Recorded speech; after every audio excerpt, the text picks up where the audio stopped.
What's up, Flooring family? Welcome to the Huddle. Welcome back. We're coming to you every Tuesday, 3 p.m. Central. With me, as always, Jose and Daniel Gonzalez from Preferred Flooring up in Grand Rapids, Michigan. Got a special guest today, Dana Canaday, which Dana is a controller at our other company, Stuart & Associates, so she does a lot with payments and such, which is our topic today. So this is the final part to a 3-part series. So you want to be a commercial flooring company or contractor. And I would come out and say the very first thing, this is on getting paid. If you haven't watched previous 2 episodes, you have got to go watch those. So go to our YouTube channel, subscribe, throw us a like, or visit one of Preferred's social platforms or our social platforms. It's all over. So watching those 2 is most important to today. So kicking that off, I'm just going to come out and kind of refer back to last week. So we were talking about the G702, G703, really intriguing topics here, but they are the getting those 2 documents right is probably the most important thing of you getting paid. All the other stuff is, the lien waivers and such, that varies on contract to contractor, contractor to contractor, whether or not they require those. But almost every single contract that you get is going to require those AIA documents, again, G702 and G703, which is the schedule of values and your application for payment. So that being said, I'm going to start it off with a question to, let's just kick it off with our special guest, Dana. Dana, you've been in construction for how long? Tell us a little bit about yourself. Yeah, so I have worked in the construction industry for about 10 and a half years. And I started out working for a general contractor and actually worked with them for quite a long time, and before making the move to Stuart & Associates just a few months ago, actually.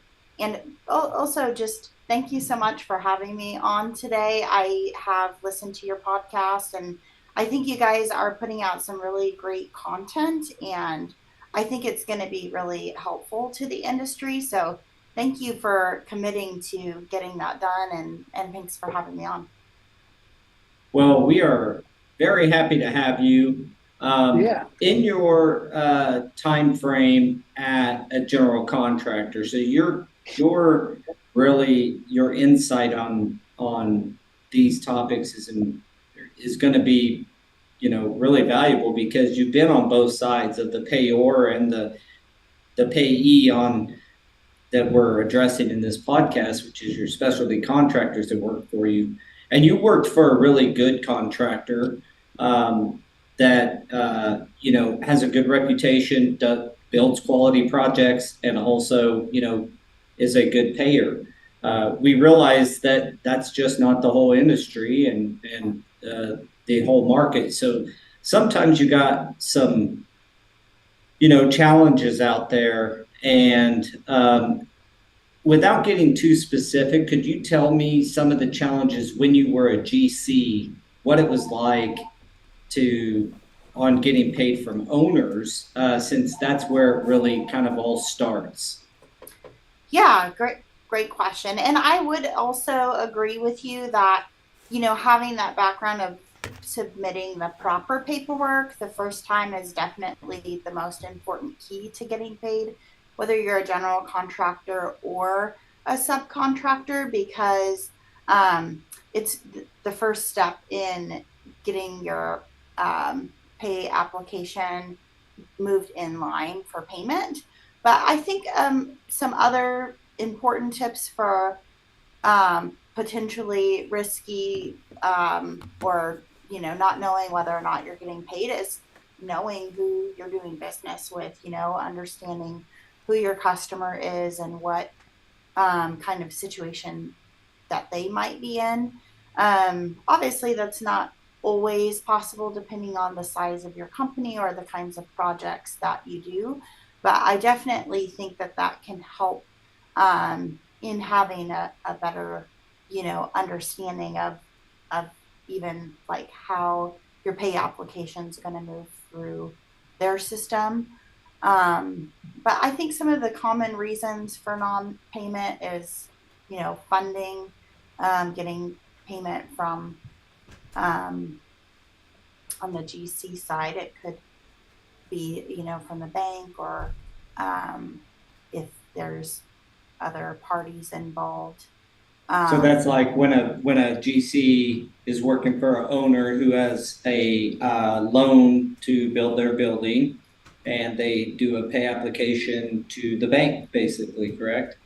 yeah, that's exactly right. And sometimes it's also through the architect. So it kind of just depends on what the project is. But definitely those things go all the way down the line as subcontractors are intimately familiar with, right? Yeah. Yeah, I think one of the challenges for a sub is we don't get the chance to interview with the owner or really get intimate details on the owner.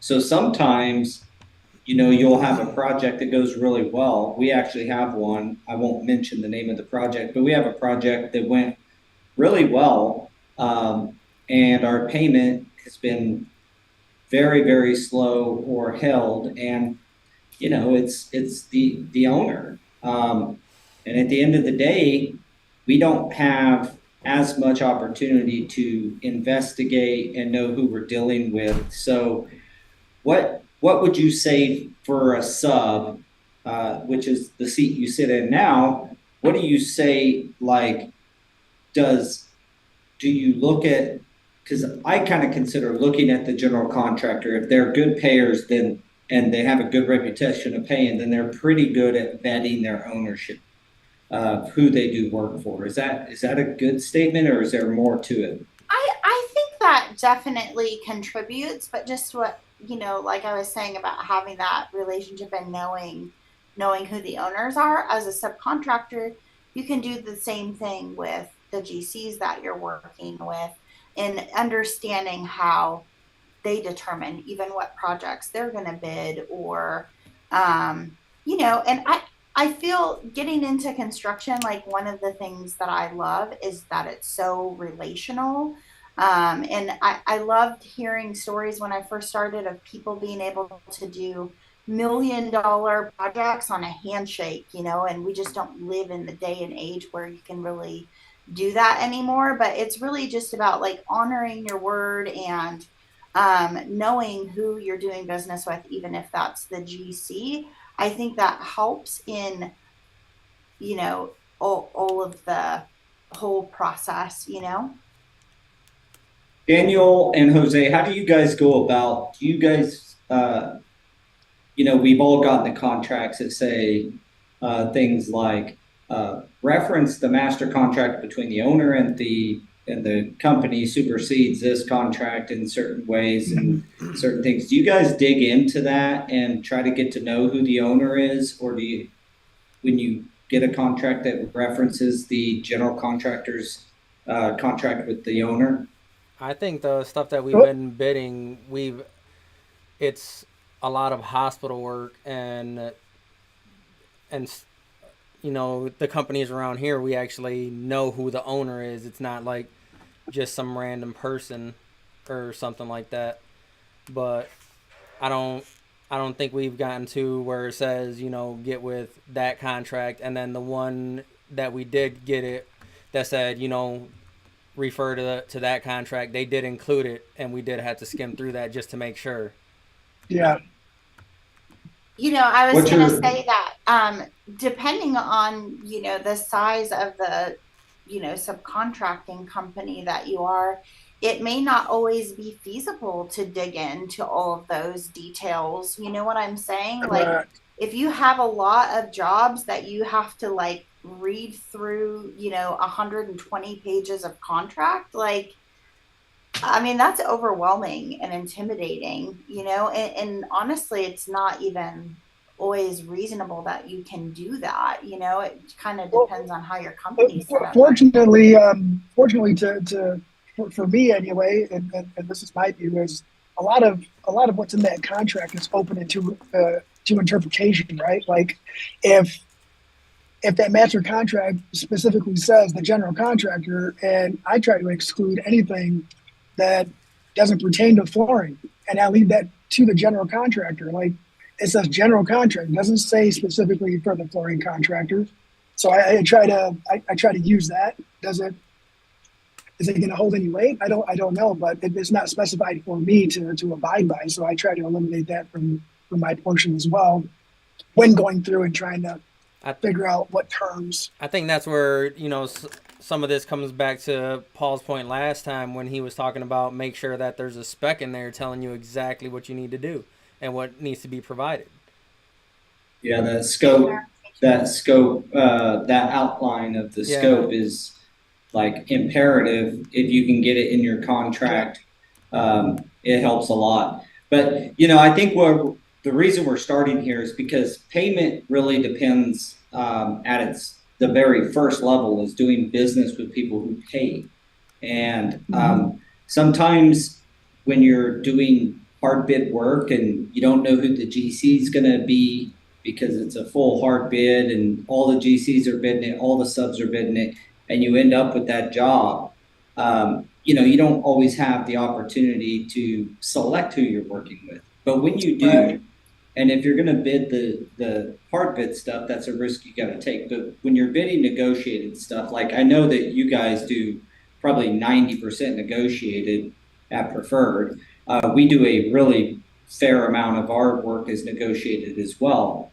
That's better, obviously, because you get to know who you're dealing with from the beginning, and you seem, and it's more relational. Which we had a whole podcast on building relationships with your GCs and your client in general. But it all starts with having a good relationship and knowing the company that you're working with, and then kind of getting the flow or understanding their flow of payment and what they request. And you still won't always get it right, but a lot of those things, a lot of the real difficult projects that we have ran across are the hard bid jobs. Just about every one that I can think of, that's not all of them, but that are harder to collect on. It's the hard bid job, the Yeah. open bid market projects. And honestly, I would challenge business owners to even consider, are you even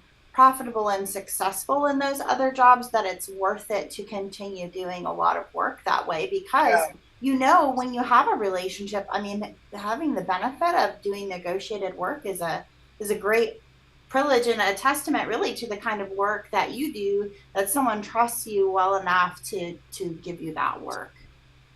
Yep. Yeah. And I'm going to go back a couple of years too, to where we weren't necessarily in the best of situations when we were trying to, spread our wings a little bit into sales. And, I'm fortunate enough to have relationships with some of the local contractors and asking them like, hey, if you're asking me to bid on this work, right? I know it's not negotiated. You have to get X amount of bids. What if I ask for 50% up front if I'm awarded the contract? Like, well, we don't really do that. I was like, well, I'm not really in a position to be able to afford, to float out, $50,000 here and 30 there, 100 here. We're not, and like, we're not in that position yet.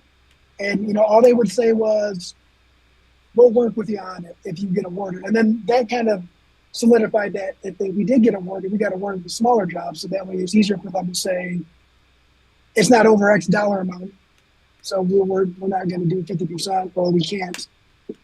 But we did try to work our jelly on that for a little while, and it did work. Were you successful with that in some regards, you guys? The ones Yes. that we started doing that with will still, like, every time a contract comes through, they're like, if you need a bill for anything, let me know.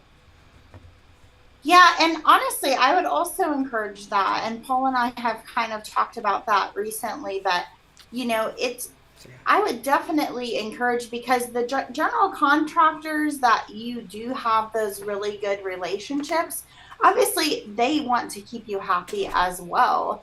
And, unless you're having those relationship kind of conversations so that they are understanding where you're coming from and really set everybody up for the best possible success, right? Like, we can meet these deadlines if we can have these kinds of things, then it makes everything.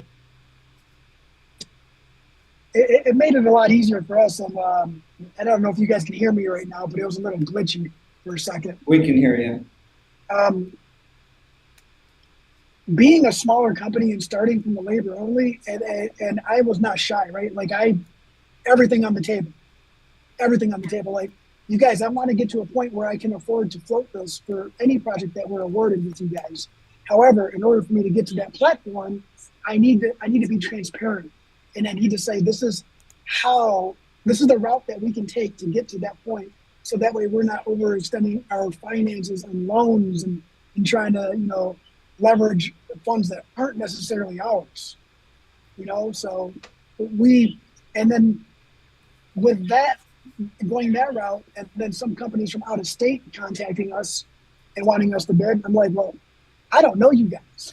So because we don't have a relationship, we do require 50% down payment of the overall bid until we have an established relationship. There's no ifs, ands, or buts. And they either said, sorry, we don't want to work with you, or they said, okay, no problem. Hey, Dana, you're on mute. Jose, I think you brought up a really great point, and putting it out on the table. There's this risk involved with being vulnerable with someone, right? I mean, that's really in any kind of relationship that you have in your life, but in business, to be vulnerable like that, you run the risk of them saying like, no, we don't want to work with you, or even making it hard for you to do business because maybe they're going to try to check all of your stuff or things like that. But the thing is that when you're vulnerable, it builds trust with people. And so if you're dealing with the right people, then they're going to learn that they can trust you because you've been honest with them about where you're at. And I think those are great ways to develop relationships with your GCs or owners or whoever you're working with. Yeah, sometimes it's when that very first, at the very beginning, when you're dealing with a new contractor, back in, if you're doing a smaller project with a new contractor, it's one thing, but like a big hospital or something with a new contractor, I wonder how that would go over to, ask, and this is honest question. I want, for example, we have a 1.3 or 4 or $5 million project that we just bid and we were interviewed for, and it looks like we're, on the front. We're in the front of the race at the moment. What would it do to say, hey, we really need 50% of the material cost or something like that paid, within, even if you gave some different terms like net 30, not pay when paid, but net 30 type stuff. Right. Wonder how that would go over with those bigger contracts. So, what led me to that is when the conversation came up about the finances and if we can afford it, or from me saying that I can't afford to do that, is they were like, well, then if you can't afford it, then why are you trying to do it? And I said, okay, so if you're saying that to me, so it's on the same hand. If you're asking me to bid on this and you can't afford to put 50% down, why do I want to come and work for you? That's real. That's good, dude. I like that. You're telling me that I got to gamble, but you're not willing to do it either, right? So you meet me in the middle. It's the same thing. It's the trust thing. Bigger businesses, they just have a lot more literature, paperwork. They have a bigger team. But at the end, it all gets filtered down to the same values, same understanding, same principles. That's exactly right. Good point. Hey, Daniel, so I got a question for you. I know you do a lot of the office work and stuff, but, I think the next point is I'll make a statement and then follow that up with a question on how you maybe do a collection call at preferred when you need to call and collect. But understanding the contract terms for our audience is kind of the next step. Like you really have to understand what those terms are for your contract. If it's pay when paid, and understanding the pay schedule from the owner to the contractor as best as you can is kind of your your next step after you've done your your AIA documents, your application for payments correctly. Then it's like understanding what to expect from them, and then you got to call and follow up on getting paid sometimes. So I was curious on from your perspective and what you guys do there at Preferred, So Daniel. I think we've What's been that look lucky. like? We've been lucky to not have to deal with any of that, to the point where even when we were, waiting on retainage, the construction company was very upfront with us and was like, I mean, we already got most of the payment. Then it's like, hey, the owner isn't giving us the remainder of this check. And we're like, almost every other day they were contacting us saying that they were contacting the owner. But as far as like not receiving payment, we haven't run into that on a contract basis. A lot of the payment stuff that we do have issues with is for other flooring contractors as a subcontractor, or actual homeowners. Like that's why I'm not a big fan of dealing with the residential market. Yeah. But Well, the residential is a whole right. nother thing. But you always get 50% on that, don't you, up front? Yep. Or is that Yes. not? I don't do Yes. enough.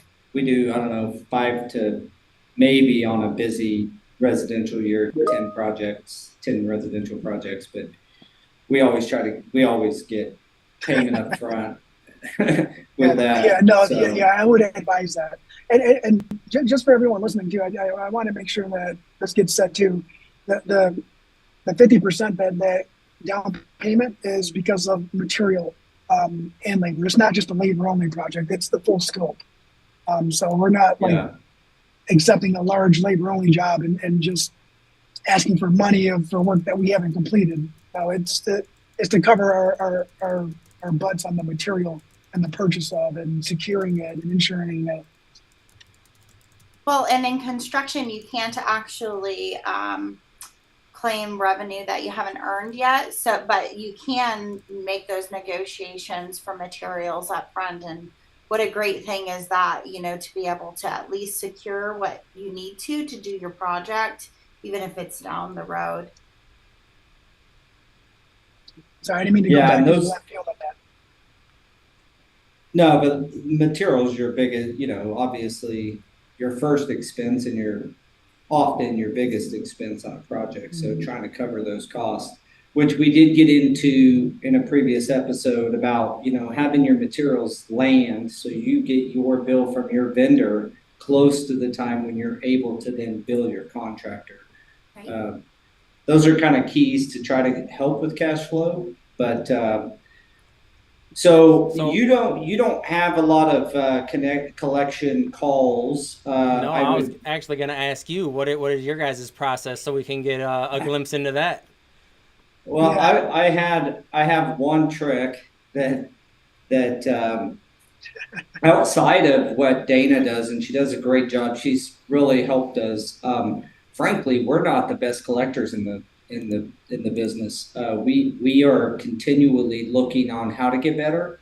Dana has been doing a really good job on that. One thing that I always do if I'm told that multiple times that they have not been paid by the owner is let me I would like to call the owner or I'd like to call the architect and talk to them and make sure that, see if there's anything that I can help with. Even if they're not saying it's my scope that's causing the owner to hold it, I'm just saying that I'll offer, hey, how about I call the architect and put a little pressure on and let them know that we're looking for payment or the owner. And maybe that'll help you. A handful of times I've gotten a check within a couple of days from that, and I didn't even have to call. Now, that's not the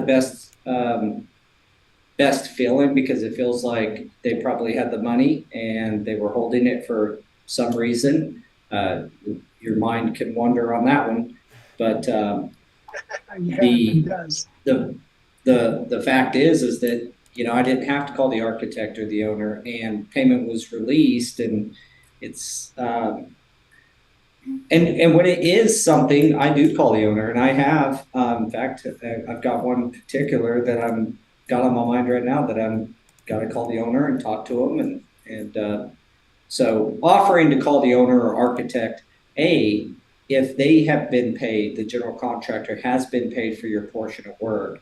They don't want, and they are just not paying you because they're some other reason, then they really don't want you to call the architect and owner and find out that they've been paid for your scope of work. Sure. Because then by law, they have to pay you you. within 7 days if they've been paid. At least in Kansas, it's 7 days. I'm sure that varies by area, but law in Kansas is 7 days after receipt of payment from owner, the contractor has to pay their subs and vendors. So they certainly don't want you to find that out. And those are the instances where it feels like they probably had already been paid. So anyway, that's one of the things we do. We have some other collection processes. Dana can kind of give you some high level stuff there that we I know one of the biggest things that we've ran across is we didn't get your application for payment.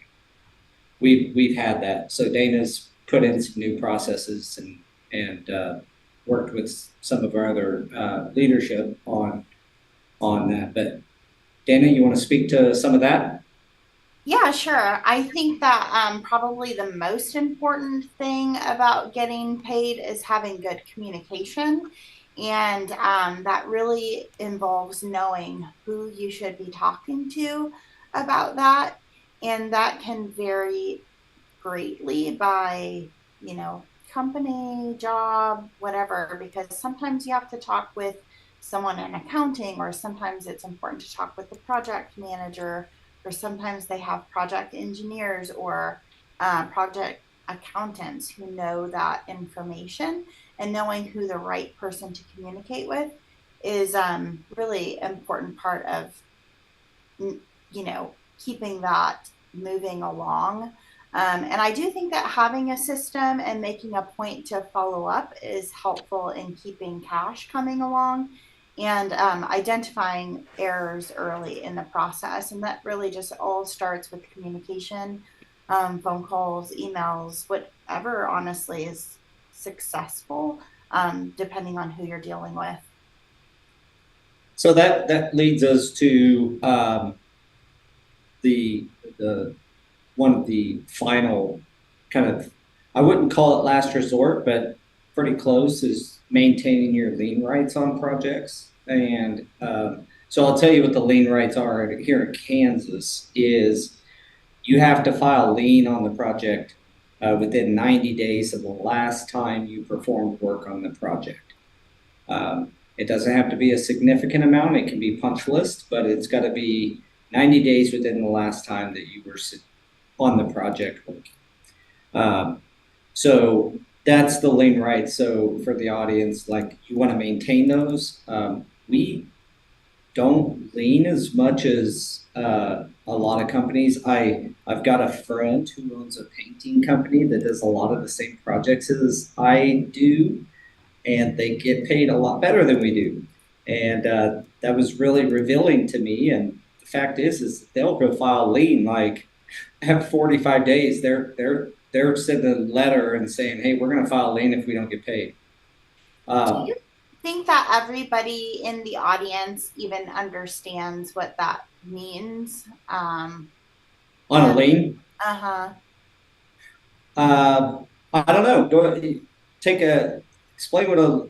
explain that part of it, Dana. Just Yeah, in I was case. just wondering because I, like I said, I'm not like intimately familiar with who your audience is, but I did wonder, if people who might be watching even knew what that meant.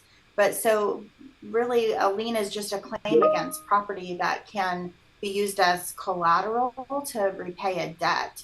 And so, an example of something that a lot of people could be familiar with is like a car payment. So if you have a car payment, then a bank has a lien on your vehicle, so that if anything happens to that vehicle, that the bank is going to get their portion. And so you can apply that then bigger. So whenever, as a subcontractor, you're buying materials, you're paying your employees to go and perform work on a job, then you have a claim at that real property that is, being built. And so it that's the only like recourse you have as a subcontractor or a supplier to make sure that you're getting paid, is to file those liens.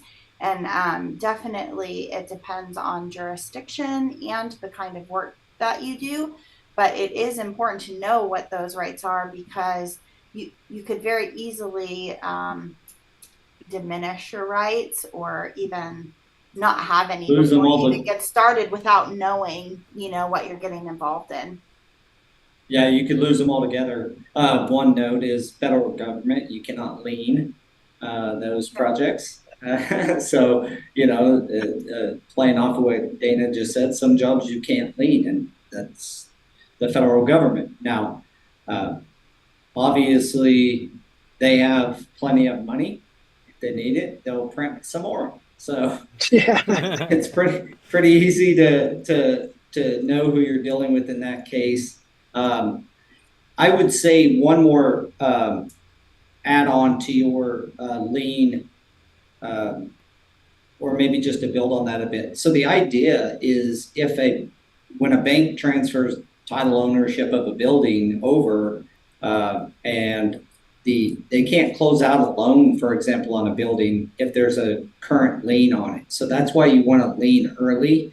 If you are going to lien a project, the fact is that bank can't close out the note on a project that they have funded, if there's current mechanic liens on them.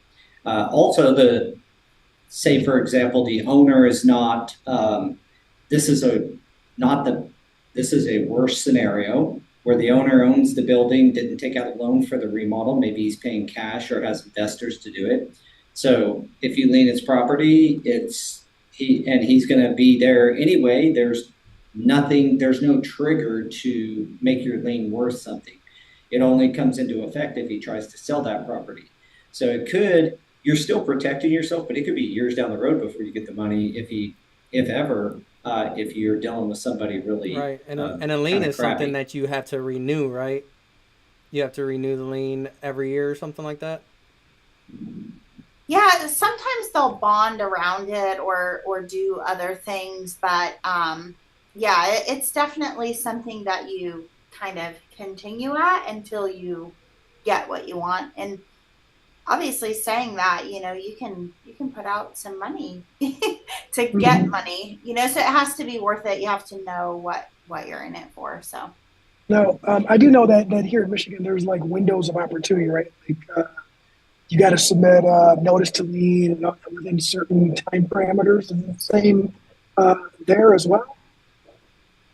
Well, it's a little bit different so if you're going to file a lien, it depends on the property, really.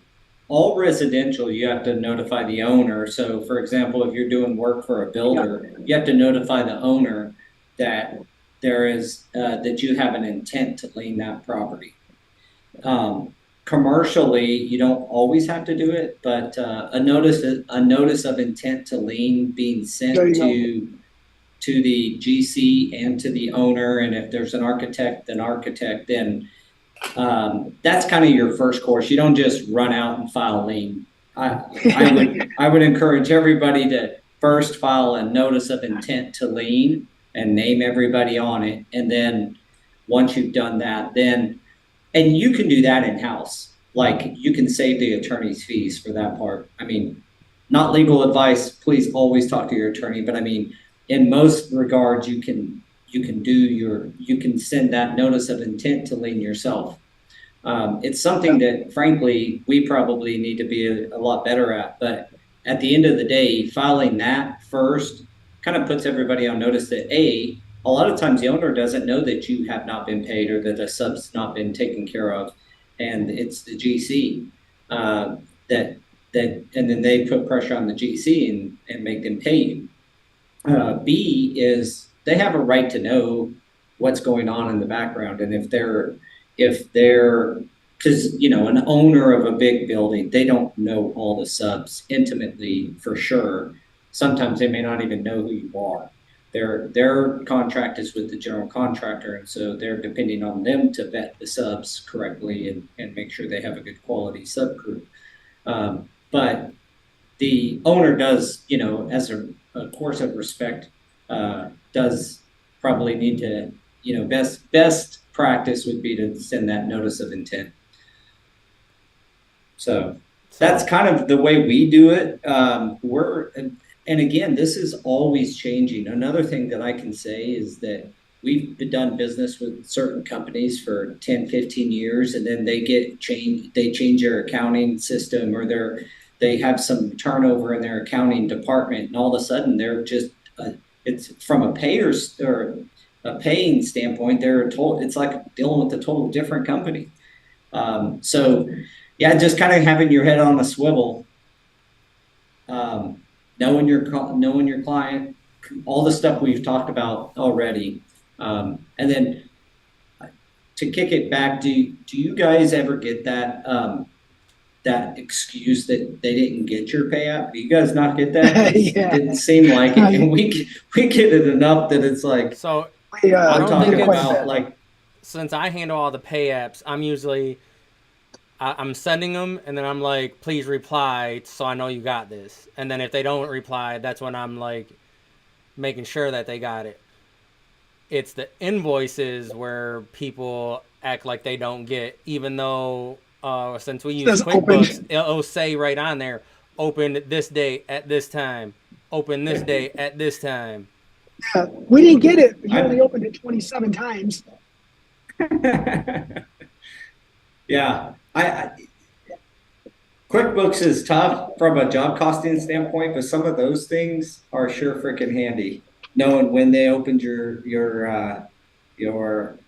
pay app, or because a lot of times an opened email doesn't mean they read your pay app, and I've had that excuse like, yeah, I seen the email, but the pay app I didn't. It wasn't attached. The pay app, so I didn't. Yeah, or it wasn't attached, or something, right? So yeah, we've talked about like that follow-up that you just spoke of, Daniel. I think is one of the things we're getting better at, is like we send out our billings, our pay apps, and then we follow up. Hey, is there any problem with this? Do you see any issues? Did you receive it okay? That kind of thing. And then there's that balance of like not wanting to totally exasperate your client with so much of it. But at the end of the day, we got to get paid for what we do. Yeah. Yeah. I mean, we spend a lot of money to get other people's jobs done. I have a question, and this, I don't know if this even applies in a commercial, but we've done work with real estate agents before, and purchased material, done the work, and said that we were fine waiting until property was closed on for us to receive a check from the title company. Does that happen in commercial as well? I mean, we've never had it in commercials. That's why I'm asking. And then how did you guys approach that if it does? Not to my knowledge, not that particular arrangement. Nothing comes to mind where you're waiting for them to close on the building or what have you. Although, I mean, in essence, that's kind of what retainage ends up being. It seems like is, once it's closed on, then you get that final money. But from an overall project standpoint, I could see where developers or big residential builders would love to have that kind of a situation where they can build their spec homes and you carry the receivable until they sell that spec home and then you get paid. I hope the profit's there for you, right. if you're doing those types of deals. Yeah, we haven't done any of that unless there was a contract in place already and we were just waiting for the turnover. So yeah. We did have some weird scenarios too, though, like where one of my buddy actually passed away before an invoice was satisfied. and that was the contract. The contract transferred over to the homeowner, and it was a long journey, but we made it through it and got it. Yeah, that's unique.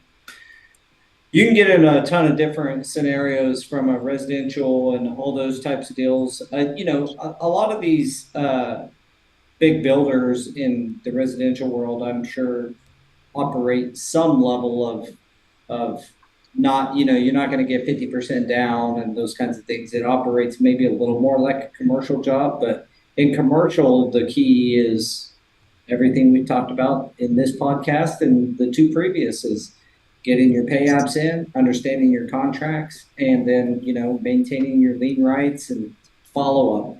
Again, I probably say this on 90% of our podcasts, but it really, a lot of it boils down to relationships, and good or bad, sometimes they can get hurt in collections. So that's one line to navigate, All right. Well, hey, we're about 20 minutes from an hour, and I feel like we've pretty much covered all the pertinent information here. So we might actually finish the podcast a little early today. You guys have some. That's why I started laughing. Inputs. Yeah. So when our local builders exchange teams up with different lawyers in the area, and they'll put on different webinars and stuff, and I think it's at no cost, but I'm not sure since we're members, or it might be a members only thing. But every quarter, I think they do something on liens, and it's I've attended a couple of them, and you learn something new every time, and since it's so localized, it's everything that you have to be following in this area and what they have seen, in their cases, that if you don't do this, you're probably not going to win if it goes to court. So I mean, that's an option to look into. It's not just, Is that through is that through the chamber? No, it's the Builders Exchange. Okay, so it'd be like our Builders Association, maybe? I was just going to say, there's actually a lot of different kinds of organizations who put on events like that, and some of them are members only, but sometimes when they're not, you do have to pay a little bit extra to attend. But it's also interesting to note that if, you can go to an event put on maybe by the AGC, which is, worldwide, and they might give a certain perspective, or in my previous job, I was a member of CFMA, which is for construction financial management. And so, they might present it in a way. So you might be getting different bits and pieces depending on who's offering the content. And that could be really helpful as well in knowing and understanding your lien rights or pay applications and stuff like that. Yeah, the AGC is a really good one. Are you guys a member of the AGC up there? Have you guys ever went to any of their stuff, Daniel? No. They're pretty good. Even if you sit in on their general contract, they have some certain meetings that anybody can go to. At one point, there was a pretty decent subcontractor community for the specialty contractors of the AGC in Wichita. That kind of fell apart, but when it was pretty live, and I don't know, maybe I should kickstart that thing back up, but when it was around, it was nice to have the different trades, whether electricians and painters, drywallers and roofers and steel erectors, all in the same building, talking about what matters to specialty contractors, to us subs. And I wish it was a stronger portion of the AGC, the specialty contractor. They did a really good job of being on our side when it was our meeting. But for the most part, obviously, it's the Association of General Contractors. So fair enough. It is mainly for general contractors. But at the end of the day, man, if you might check at that, in your area and see if the specialty contractors have a good meetup. It was like a monthly meetup or something like that, if I remember right. And I used to go to them pretty often.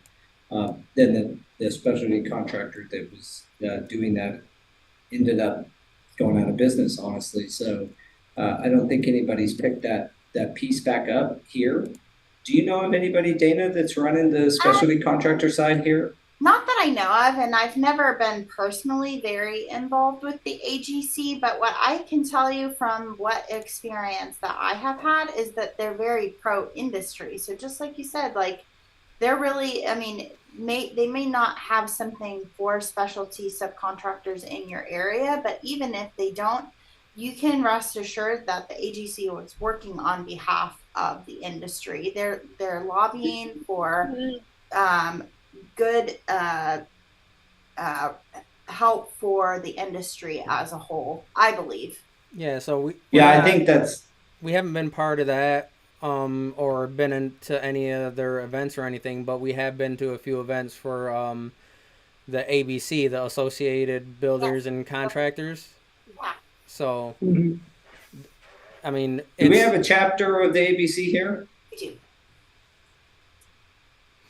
So, I mean, again, really good information. The stuff that we've been to, it's, they do a presentation and then they break everyone out into some workshops where you pick and choose exactly what you want to know more about, and they have experts there, and it's actually pretty sweet. We should probably get to more of those, but I believe they only do it once a year.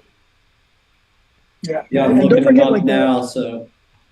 Don't forget, we do have access to some of that information and some of the legal documents through the FCICA as well. And that's just a matter of digging in and contacting the right people. But that's it's more, I don't want to say generic, right? But it's more generalized for our industry specific. But these other associations, you'll definitely get a different perspective on how to approach anything legally or any of the other general contractors you do work with.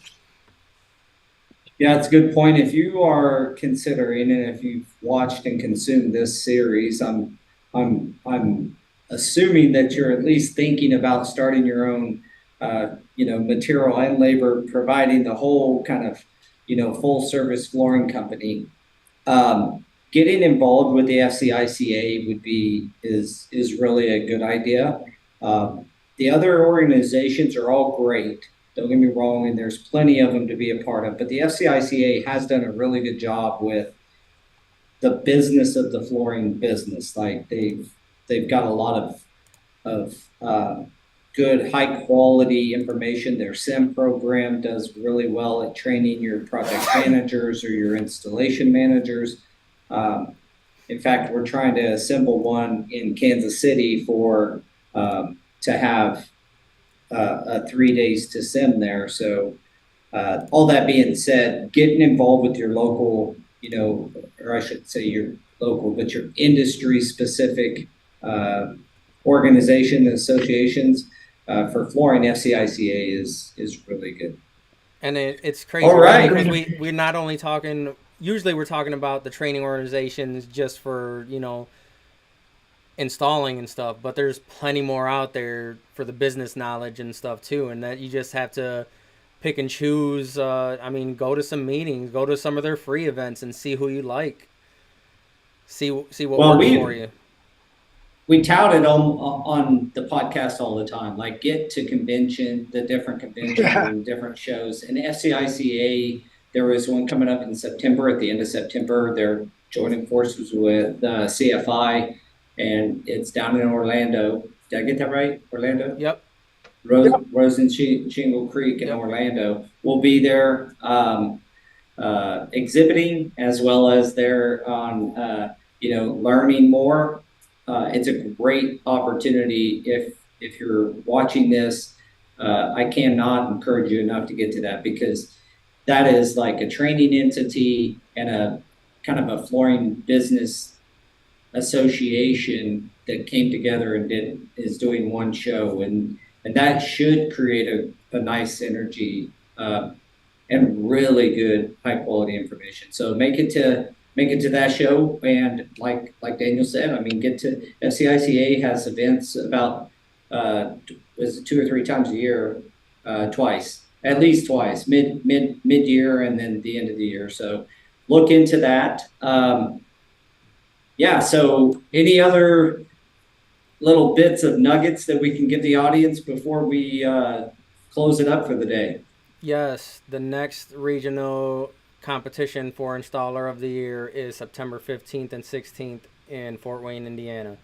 So we got to get more people signed up for this. And, you know, our trade is filled with people that say they're the best. Now let's put your money where your mouth is. Let's go show everyone. Yeah, so all you guys out there, is there one in everybody Texas? out there that's in Indiana, he said. This one is in Indiana, and there may be one more in Texas before surfaces. Okay. So just as a quick overview, if anybody doesn't know what Daniel's talking about, every year there's an Installer of the Year for carpet, hardwood. I think that's usually some mix of LVP and sheet vinyl, but resilient. Yep. And then do they do ceramic? They don't do ceramic. They've changed it. So they're only doing 2 categories. This year they're doing carpet and LVP. So those are your 2 categories. I know last year they did wood and carpet. Yeah. And then the previous year they did have like a carpet, resilient, and ceramic, I believe, one year. That was in 2020. But then there was a lot going on. Yeah. And I know that LVP sounds easy, but trust me, when you see the patterns and the crap that is laid out, Mr. Guy who lays big rooms of LVP and says it's so easy, this is not the same thing. I can tell you that. But put your skills to test. Fort Wayne, Indiana. When is it again, Daniel? September 15th and 16th. That's a Friday, Saturday.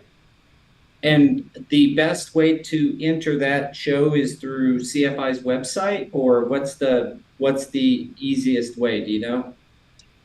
That is a good question. Yeah, I was trying to look at that. I can tell you at least you can call CFI, Certified Flooring Installers, and they'll give you the information. But I believe there was some info possibly either on the WFCA or CFI's website. Right, I'm sure, because it's a partnership right now, so I'm sure that you can find it on either of their websites.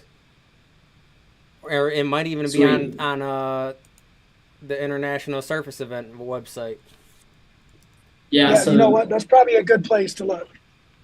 Once you've done the regional and you win your regional, you can make it to services in Vegas, and they actually, if I remember right, they pay for your trip out there. Yep, they pay for your plane ticket, they pay for your hotel stay, they give you a couple food vouchers that get you like 1 peanut and a water if you're lucky, because that's, you know, that's how Vegas is. But you forgot to tell them you got to go through a 2-hour tour of some timeshare to get that peanut. Yeah. All right. Yeah. So if you're a good installer and you want to test yourself, get to Fort Wayne, give it a shot. I can tell you, I've been to multiple of the shows. In fact, Crystal Sims, who's Daniel and Jose's sister, has competed in that, and she did very, very well. It was a blast to be there. It's a fun, it's a really fun way to prove your skill set. So, encourage everybody to make it to the CFI FCICA show at the end of September, and also get out and get involved and try to test your skills and see how good of an installer you are. See if you can make it to Vegas. So with that, I am going to close the podcast down. Everybody, thank you for joining me, Jose and Daniel. As always, Dana, thank you for joining us today. Really appreciate your input and some of your insights into the other side of the industry, the GC side. So I hope everybody got a lot of value out of this series and understanding we're not trying to scare you from going in and doing it. We just want you to be prepared and understand that it's a lot more than just printing off an invoice off of your accounting system and shooting it to your customer when you're finished with the job. Or in some cases, handwriting an invoice, or just turning in a work order that the shop gives you, saying here's the invoice. It's not all that easy. Yeah, there's a lot more involved to get your money, and we wanted you to be prepared to choose to join, the commercial flooring world and start employing people and buying materials and bidding on work. It's rewarding, but it's a tough business. So we wanted to kind of give you the info up front. And I know a lot of you guys out there probably have some opportunities coming down the pipe in the next, half a decade, next 5 years. There's a lot of flooring business owners that are looking to get rid of their companies or retiring, and they're looking to find somebody to take that over. And like I said earlier, I've been approached by a couple of people who that's happening to them, and they've just wanted some advice to it. So hopefully this podcast can be a resource for those individuals. I know a lot of people, I can't go to convention with these two without them being, inundated with crowds of people asking questions like that, wanting to know what you guys are doing. So tune into the Huddle and get a lot of their thoughts and brains. And with that, I'm going to cut it out, and I appreciate everybody, and we will see you guys next week. All right. See ya. Thanks, Dana. Okay. Thank you. Good day. Thank you, everyone. All right. See you. Record.